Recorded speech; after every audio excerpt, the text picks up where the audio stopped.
Hi, everyone. My name is George Nixon, Artistic Director of Ensemble New SRQ, and I'm here with Quinn Mason, the excellent young composer of his work, The 19th Amendment, which we're performing on January 18th in Sarasota.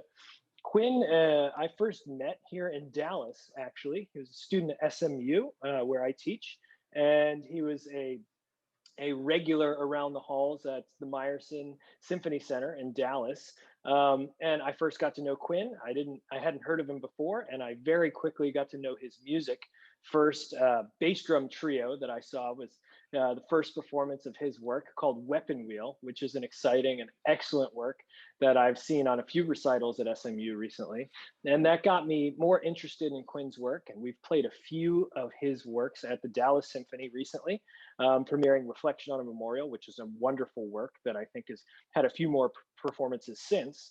And that led me to be really intrigued in this chamber piece, the 19th Amendment. And it is scored for clarinet, violin, and piano. And Quinn, why don't you kick it off and tell us a little bit about yourself and a little bit about the work and what inspires you?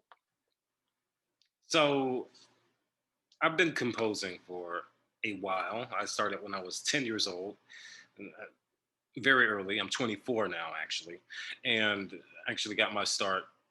When I learned an instrument in public school. My first instrument I learned was piano, and then several years, a couple of years after that, I learned the cello, and then it was around that time that I started experimenting with composition because I was just fascinated by the different sounds you can get out of 12 different notes. I decided to just see what would happen if I were to create my own music. So I did that, and I started with solo pieces for myself, and then graduated to chamber pieces, and then soon, the ensembles got bigger to orchestral pieces. My first orchestral piece was written when I was 13. So I don't think it's probably lost.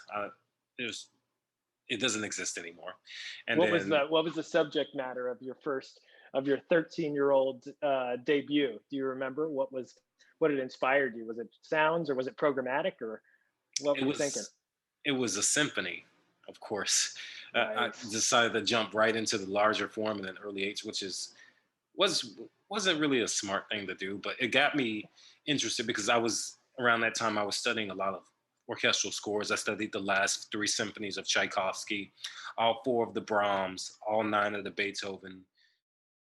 In looking at this work, the 19th Amendment, it was a collaboration with Avant Chamber Ballet here in the DFW area. And did they approach you with the programmatic subject matter, or did you guys have a conversation about this was a topic that you wanted to tackle in the work? Yeah, they specifically the choreographer Katie Pewter came to me. This was I'd already collaborated with her. She did a ballet on my second string quartet called Sisterhood, which was very successful. It was a critical success, and Theater Jones actually gave it a really good review. I was surprised to read that review, but we ended up collaborating again. That that a year after that, and then Katie came to me and said she wanted to do something original, and I said, just pick a topic and then we'll discuss it. And she said the 19th Amendment, and I said it's quite an interesting thing, to set a historical kind of event like that. It was a extremely important event that has repercussions all these years later. And in my conversations with Katie, she said that like the subject of getting women the right to vote, and especially the struggle it took to get there, and we're still struggling with it here in the 21st century, especially with what's going on politically, not only in the United States but in the world, that it's a right that isn't guaranteed. I mean, it could easily be taken away, and then that's something that Katie expressed concern about. And when I went to write the music, she gave me this outline of, there's no story to the music. Just it's not really programmatic. It's episodic actually. And so she said, I want each instrument to take on a narrative role. So I picked three instruments, and each of those instruments have a very unique voice and contribute something to the story. So you'll hear several struggle sections, you'll hear calm, reflective sections, and some calm sections that are not exactly calm. They have an underlying almost kind of tension to them. And but they do kind of relax a little bit before the tension builds right back up. One of the other things that really stands out to me is that you spoke about a little bit also, these moments of repose that are in the piece and calm, but still that contain this unspoken tension that's there. And I think that's really powerful, how you've captured that. And it's something that I think provides a lot of like the arc and the weight of the piece. Even with just the three instruments, it seems to carry a weight that's bigger than that. It feels symphonic in scope and in form. And it's interesting to me to hear that your first piece as a 13-year-old was, an attempt at a symphony, to go big. And I still hear, in your chamber settings even, or even in your percussion works, this idea of the larger arc, the larger scope. Reflection on a Memorial, I think, has that similar feeling.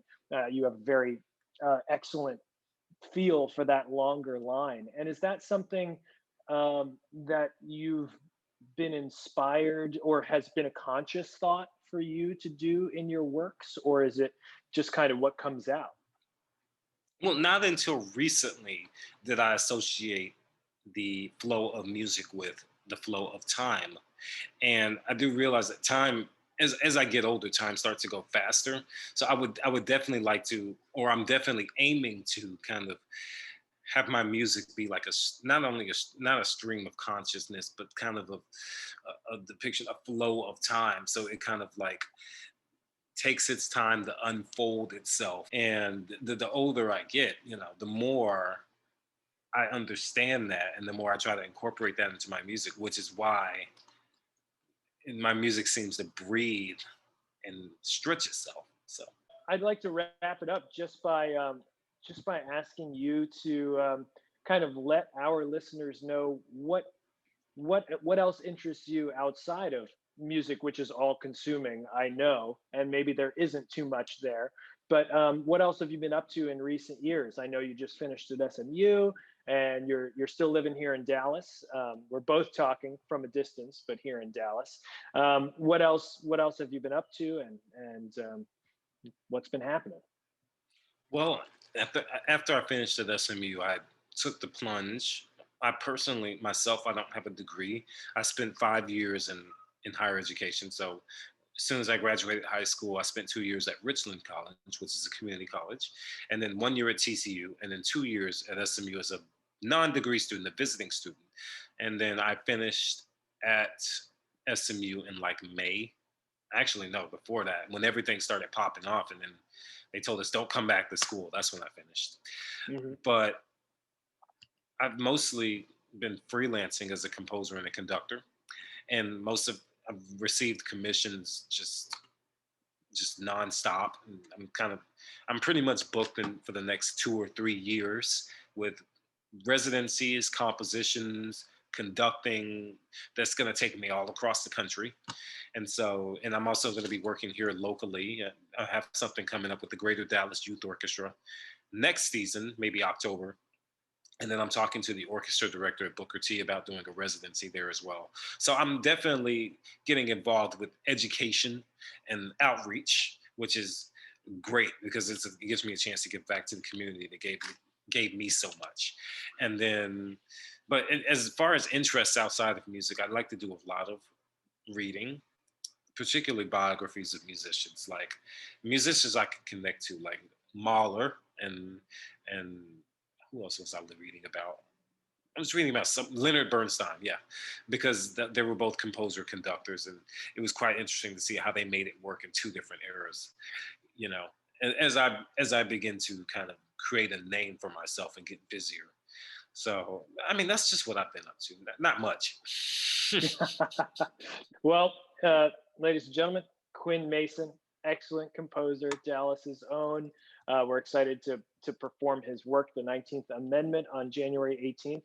Quinn, thanks so much for talking with us. Of course, thank you for having me.